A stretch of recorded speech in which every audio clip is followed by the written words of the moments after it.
Good morning. ప్రభువైన యేసుక్రీస్తు వారి పరిశుద్ధ నామములో అందరికీ శుభాలు. ఈరోజు మన అనుదిన ఆత్మీయ ఆహారంగా అపోస్తలుడైన పౌలు కొరింథీ సంఘానికి రాసిన మొదటి పత్రిక 15వ అధ్యాయము 58వ వచనాన్ని ధ్యానించుకుందాం.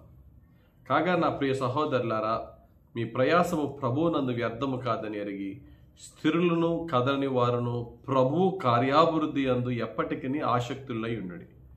ఇక్కడ భక్తుడైన పౌలు సంఘానికి చెప్తూ ప్రభువునందు మీ ప్రయాస వ్యర్థము కాదు అని వాగ్దానం ఇచ్చారు. ఎందుకు ఆ మాట అన్నారు అంటే, మీరు ప్రభు నిమిత్తం ఏ పని చేసినా ఖచ్చితంగా కొన్ని శోధనల కష్టాలు వస్తూనే ఉంటాయి. ఎందుకంటే శోధకుడు ఉన్నాడు కాబట్టి వాడి పని వాడు చేసుకుంటూ ఉంటాడు. వాడు శోధనలు కలుగు చేస్తున్నప్పుడు నేను ప్రభు పని కదా, యథార్థంగా చేస్తున్నాను కదా, నాకెందుకు ఈ కష్టాలు వస్తున్నాయి, నాకెందుకు ఈ అడ్డులు వస్తున్నాయి కృంగిపోవాల్సిన పని లేదు. వాడి పని వాడు చేసుకుంటాడు, మన పని మనం చేసుకోవాలి. అయితే మనకి ఉండవలసింది ఏంటంటే స్థిరమైన విశ్వాసం, కదలని వారును స్థిరులై ఉండాలి. కార్యాభివృద్ధి, ప్రభు ఏవైతే ఆ కార్యాన్ని ప్రారంభించామో ప్రభు నామంలో, అందులో ఏమాత్రం ఆసక్తి కోల్పోకూడదు. ఎందుకంటే మనం చేసే ప్రతి దానికి తగిన సమయం అందు దేవుడు ఫలమిస్తాడని ముందు ఎరుగుదాము. గలతీయులకు రాసిన పత్రిక 6:9 వాక్యం దేవుడు చెప్తున్నాడు.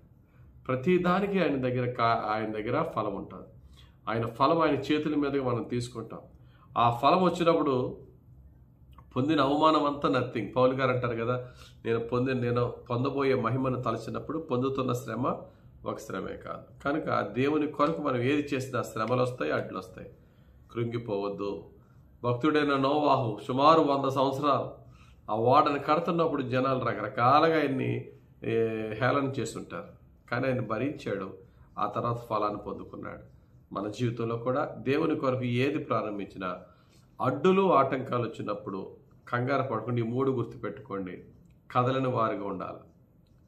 రెండవది స్థిరులుగా ఉండాలి. మూడవది ఏ ఆసక్తితో ప్రారంభించామో ఆసక్తిని ఏ మాత్రము తగ్గనవ్వకుండా మనం చూసుకోవాలి. దీని అంతటికీ కూడా నిరీక్షణ ఏంటి? ఇది ప్రభు పని, ప్రభు తగిన సమయం నాకు ఫలం ఇస్తాడు. అప్పటి వరకు ధైర్యంగా ముందుకు సాగిపోవడమే నాకు తెలిసిన ఏకైక విషయం అనే సత్యాన్ని గమనించుకుంటూ ధైర్యంగా అడ్డుల ఆటంకాల మధ్య ప్రభు పనిని కొనసాగిద్దాం. దేవుని మహిమైశ్వర్యాన్ని పొందుకుందాం. దేవుడి వాక్యం దీవించి మన జీవితం నెరవేర్చును గాక. ఆమేన్. పరిశుద్ధుడా, ప్రేమ కలిగిన తండ్రి, మాకు ఇచ్చిన వాక్యం బట్టి వందనాలు.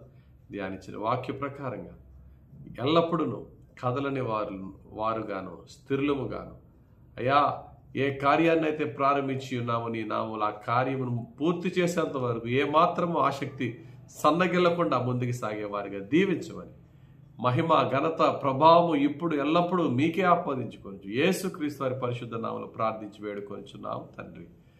ఆమేన్. తండ్రి యొక్కయు కుమారుని యొక్కయు పరిశుద్ధాత్మ దేవుని దీవెనలు ఆయన నమ్మిన ప్రతి వారికి విశ్వాసముతో ప్రభు పనులు ముందుకు వెళ్తున్న మనందరికీ సదాకాలం ప్రభు తోడుండి నడిపించి దీవించును గాక.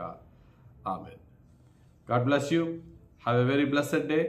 ఏ కార్యాన్ని అయితే మనం ప్రారంభించామో ప్రభు నామములో ప్రభు కొనసాగిస్తారని ధైర్యంతో ముందుకు సాగిపోదాం. యేసే మనందరితో ఉండును గాక. ఆమేన్.